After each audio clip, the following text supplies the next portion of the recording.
Hi എല്ലാവർക്കും നമസ്കാരം. ഞാൻ ഷാന. നമുക്കെല്ലാവർക്കും ആഗ്രഹമാണല്ലേ നമ്മളുടെ സ്കിൻ നല്ല വെട്ടിത്തിളങ്ങണം എന്നുള്ളത്, ഒരു ഗ്ലാസ് ലുക്ക് കിട്ടണം എന്നൊക്കെ. നമ്മൾ ഒരുപാട് ട്രീറ്റ്മെൻറ്റൊക്കെ അതിന് വേണ്ടി എടുക്കാറുണ്ട്, ഒരുപാട് പ്രൊഡക്റ്റൊക്കെ യൂസ് ചെയ്യാറുണ്ട്.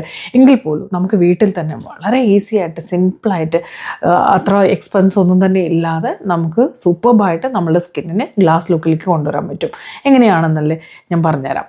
നമുക്ക് ആദ്യം വേണ്ടത് കുറച്ച് പയറുപൊടി, ചെറുപയർ. നമുക്ക് ഏറ്റവും സൂപ്പർബായിട്ടുള്ളൊരു സംഭവമാണ്, സ്കിൻ ബെറ്റർ ആക്കാനും ബ്രൈറ്റ് ആക്കാനും ഹെൽപ്പ് ചെയ്യുന്നതാണ് പയറുപൊടി. അപ്പോൾ പയറുപൊടി നമുക്കൊരു പാക്കിന് ആവശ്യമുള്ളത് എടുക്കുക. അതുപോലെ തന്നെ നമുക്ക് അതിനകത്ത് ഒരു സ്പൂൺ ഹണി എടുക്കുക, 1/4 ടീസ്പൂൺ നമുക്ക് കുറച്ച് മഞ്ഞൾപ്പൊടി എടുക്കുക. then അതിലേക്ക് നമുക്ക് റോസ് വാട്ടറും കൂടി എടുക്കണം. റോസ് വാട്ടർ നിങ്ങൾ നോർമൽ ടു ഓയിലി സ്കിൻ ആണെങ്കിൽ എടുക്കുക. ഡ്രൈ സ്കിൻ ആണെങ്കിൽ നമുക്ക് റോസ് വാട്ടറിന് പകരമായിട്ട് ഒരു സ്പൂൺ നമുക്ക് കോക്കനട്ട് ഓയിൽ. ഇത് നല്ലപോലെ മിക്സ് ചെയ്യുക, then അപ്ലൈ ചെയ്ത് കൊടുക്കുക. ഇത് വീക്ക്ലി 2 പ്രാവശ്യം ട്രൈ ചെയ്യുക. പാക്ക് നമ്മൾ വെക്കേണ്ട സമയം 20 minutes ആണ്. അപ്പോൾ വാഷ് ചെയ്യണ മുമ്പ് നല്ലപോലെ ഒന്ന് സ്ക്രബ് ചെയ്ത് വാഷ് ഔട്ട് ചെയ്ത് കളയുക. എന്നിട്ട് എങ്ങനെയുണ്ട് എന്നുള്ള റിസൾട്ട് എനിക്ക് അറിയിക്കുക. തീർച്ചയായിട്ടും എല്ലാവരും അത് ഫോളോ ചെയ്യൂ കേട്ടോ. സ്കിൻ ടോൺ ഭയങ്കര ബെറ്റർ ആവും ചെയ്യും, നല്ല ഒരു ഗ്ലോ ആയിരിക്കും, നല്ലൊരു ഗ്ലോസി ലുക്ക് കിട്ടും. ട്രൈ ചെയ്യൂ.